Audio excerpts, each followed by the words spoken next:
The mimosas kept flowing. Aunt Claire congratulated Mom on her business acumen. Uncle David discussed investment strategies for the windfall. My brother Jake calculated his share on his phone. Apparently they'd already divided my property among themselves. The smell of honey-glazed ham filled the dining room, mixing with expensive perfume and the sweet scent of anticipated money.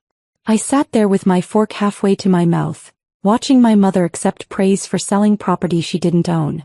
The property I'd bought 4 years ago with my own money. The property whose mortgage I paid every month. The property where I'd spent last weekend replacing the dock.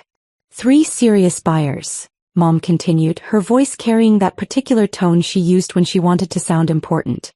The Hendersons offered $2.3 million cash. Close in 30 days. I told them we'd consider higher offers through Wednesday. My sister Emma squeezed Mom's hand. You're amazing. Finally getting rid of that money pit she's been wasting funds on. That money pit. My sanctuary. The place I'd saved for since I was 23, working double shifts as a surgical nurse while my family vacationed in Europe on emergency loans, they never repaid. The Lakehouse they'd called frivolous and irresponsible when I bought it. The same Lakehouse they'd tried to use every summer weekend until I started saying no. When do we get the money? Jake asked, pouring himself more champagne. I've got some credit cards that could use attention. Mom smiled that satisfied smile. After closing costs and my commission, I did handle the whole sale after all. We should each clear about $450,000. They'd already divided it. 6 family members splitting the proceeds of my property. I did the math automatically. $2.7 million total. They'd inflated the sale price by $400,000 in their minds, probably to justify larger shares. I set down my fork carefully. The clink against the plate seemed too loud. Mom, what are you talking about? She waved her hand dismissively. Don't worry about the details, sweetie. I handled everything.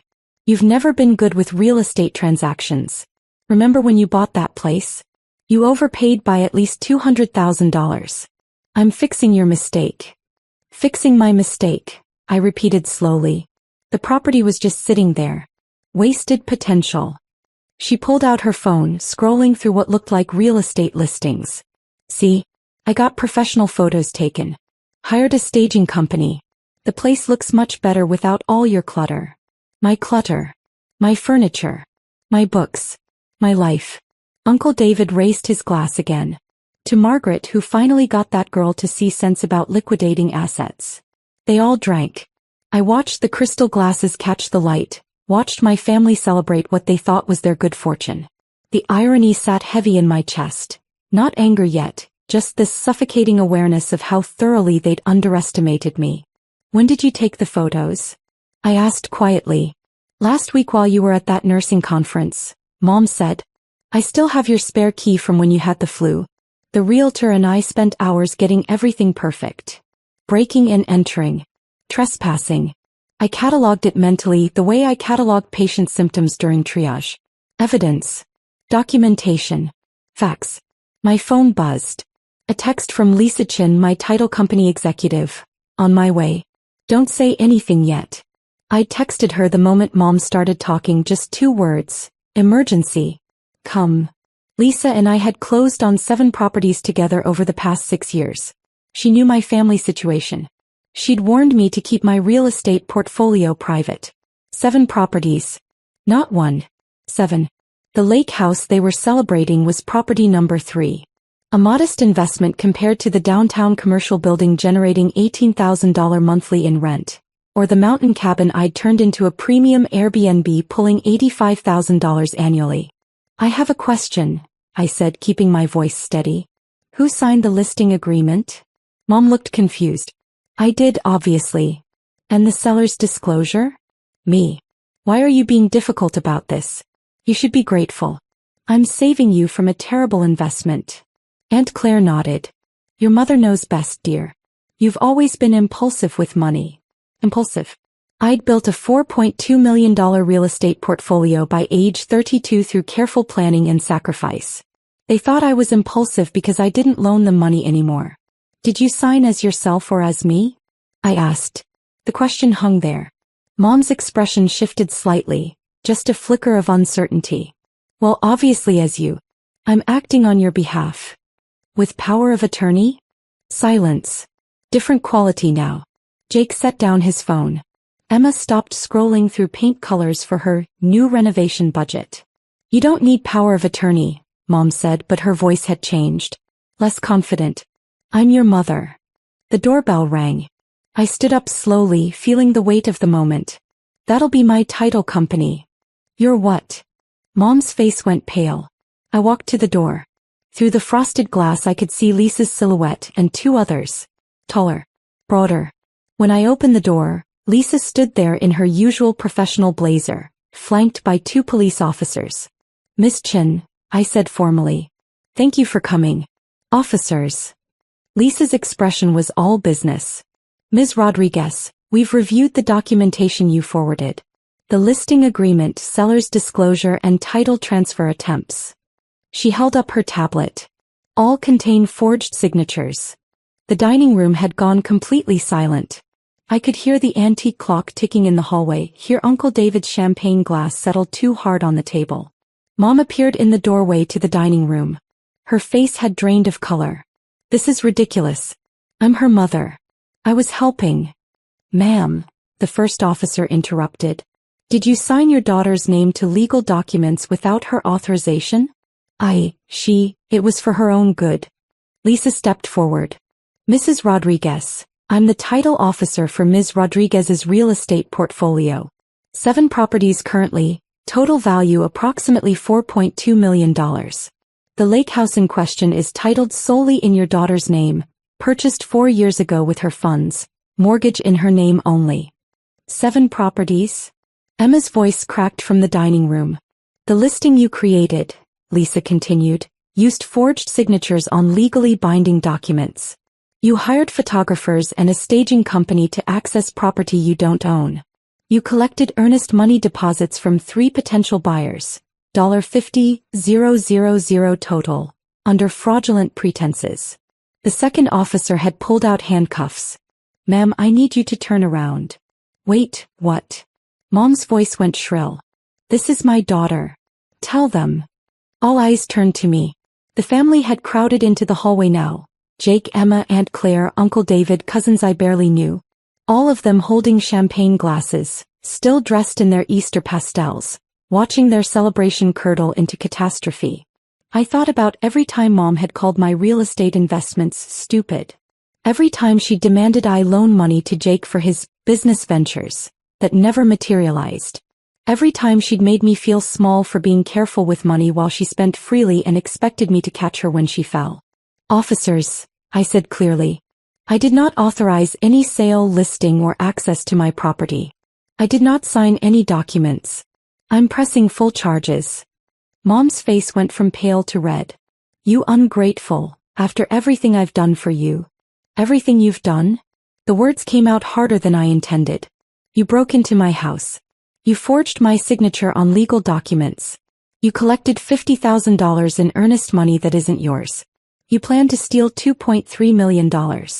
It's not stealing, she screamed. You're my daughter. What's yours is mine, I finished. What's mine is mine. Wiggly. Actually. The first officer was reading her Miranda rights. Mom was crying now, mascara running, reaching for me. Please. Please don't do this. I made a mistake. I'll fix it. Emma stepped forward. Come on, this is insane. He's our mother. You can't actually. She committed multiple felonies, Lisa said flatly. Wire fraud, forgery, theft by deception, breaking and entering. The district attorney has already been notified. This isn't a family matter anymore. The earnest money, the second officer said, clicking the handcuffs into place. Where is it? Mom was sobbing. I spent some. The staging company was $8,000. The photographer was $3,500. I bought a car. The deposits were supposed to be replaced when you stole $2.3 million from your daughter, the officer finished. They let her out. My family stood there in the hallway, still holding their champagne glasses, watching their matriarch get walked to a police car on Easter Sunday. The ham was getting cold in the dining room. Someone's phone buzzed. Nobody moved. Jake found his voice first. You're really doing this? To Mom. Mom did this, I said. To herself. And to me. Over a house. Aunt Claire's voice dripped disbelief. You're sending your mother to jail over a house? Over 7 properties, Lisa corrected. Over $4.2 million in assets your niece built herself. Over systematic fraud. You have 7 properties? Emma whispered. But you always said. I never said anything, I interrupted. You all assumed. You assumed I was barely getting by because I don't buy designer bags. You assumed I was struggling because I work full shifts. You assumed I needed Mom's help because I'm younger than Jake. Uncle David set down his glass.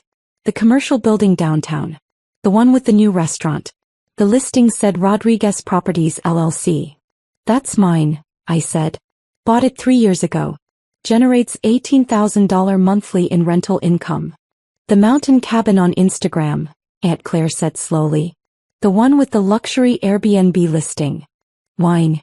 Pulls $85,000 annually. The math was happening on their faces. The realization. They'd been treating me like a financial burden while I'd built an empire they couldn't comprehend. But you work as a nurse, Jake said weakly. I love being a nurse, I replied. The real estate is my retirement plan. My security. The thing I built when everyone told me I was wasting my money on stupid investments.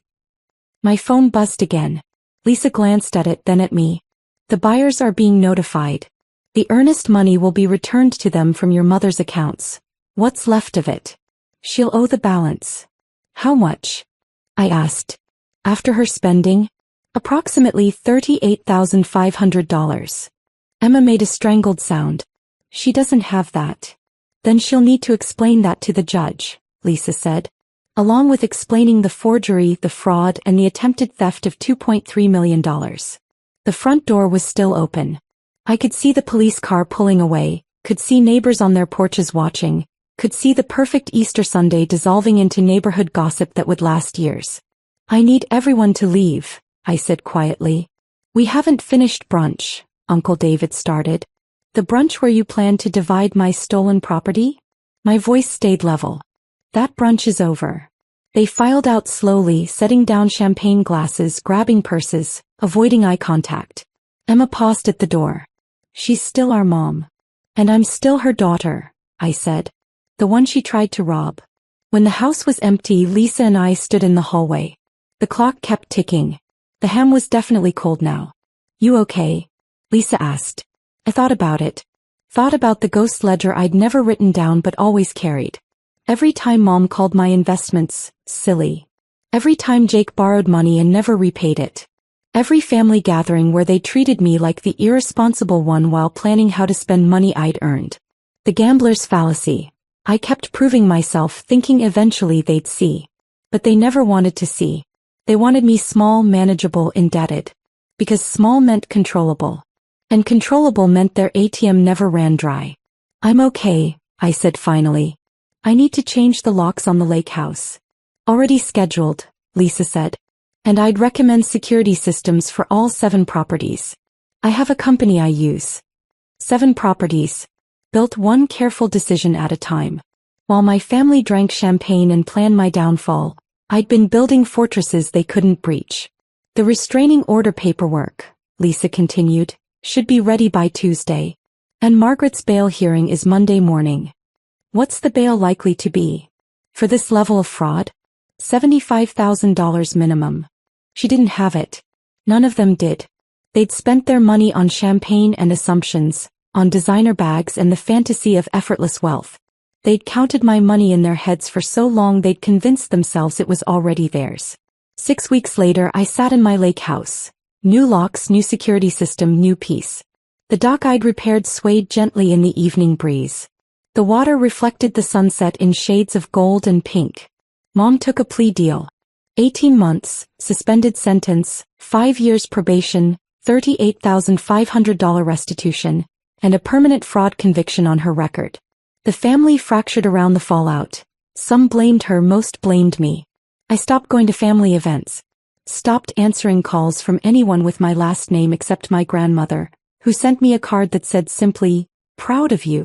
Always knew you were smart with money. Jake filed for bankruptcy 3 months later. Emma lost her apartment. Uncle David's can't-miss investment collapsed. They'd all been living on the assumption that eventually my money would bail them out. It won't. I hired a property manager for the commercial building. The mountain cabin is booked solid through next year. I'm closing on property number 8 next month. A beach condo that will round out my portfolio perfectly. Every time I write a mortgage check, I remember Mom's face when Lisa said, 7 properties. The rage. The disbelief that I could build something without their knowledge or permission. They wanted to liquidate my assets. Instead, they liquidated their credibility. I'm having dinner with my grandmother next week. Just the 2 of us. She wants to hear about property number 8. Mom sent a letter last month. 3 pages of apologies and explanations. How she was trying to help. How she didn't understand. How family should forgive. I haven't responded. Because family isn't who shares your blood. Family is who respects your boundaries. Who celebrates your success instead of trying to steal it. Who asks permission instead of forging signatures. I built 7 properties they tried to liquidate. Instead, I liquidated them from my life. The Lakehouse is still mine. All $2.3 million worth of it. They'll never set foot here again. And I've never slept better.